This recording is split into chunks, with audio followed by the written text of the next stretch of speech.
The 2008 financial collapse was huge and complex. Its causes are many: bad risk models, bad government policies for sure, bad business decisions, probably other things too. But while speaking on a panel of feminists yesterday, Senate non-entity Kirsten Gillibrand of New York identified another cause you probably hadn't even thought of: gender. Men are the problem, she said. Here's what Gillibrand said about the collapse of the investment bank Lehman Brothers. Watch. That's why the empowerment of women is so important throughout the economy and through leadership through these offices, because we don't value women in society, and that's just the fact. You know, if it wasn't Lehman Brothers but Lehman Sisters, we might not have had the financial collapse. Tammy Bruce is a radio host and president of Independent Women's Voice, and she joins us tonight. Tammy, I feel almost mean playing that. I don't dislike Kirsten Gillibrand. I felt sorry for her watching that because didn't make any sense. It was kind of sad. But I thought maybe there's something deeper here, and since you're a resident deep person, I thought I'd run it by you. What do you think of that? Well, you know, I can get as deep as just saying that it was stupid. It's insulting. Yeah. It is sexist. And it's the argument that misogynists make. What she was referring to is a study that said because women are risk-averse, that they would have taken less chances, and so Lehman Brothers would have been just fine.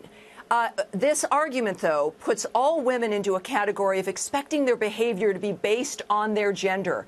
And it is gender stereotypical. It is based in a sexist expectation that women are going to behave a certain way because of their sex.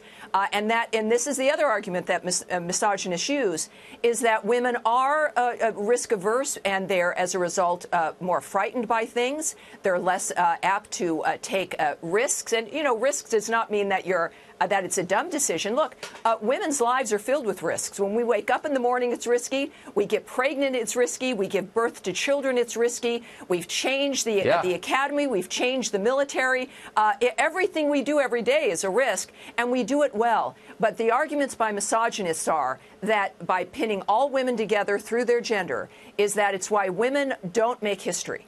It's that women are not brave enough to do great art, that we aren't interesting enough to invent things, that we are not brave enough to be military leaders. She's arguing there, through this risk-averse, gender-based stereotype, that a woman could also not be a president, because it's the same framework. And this is what we have to reject. And so, of course, it's insulting, and it is misogynist and sexist to boot.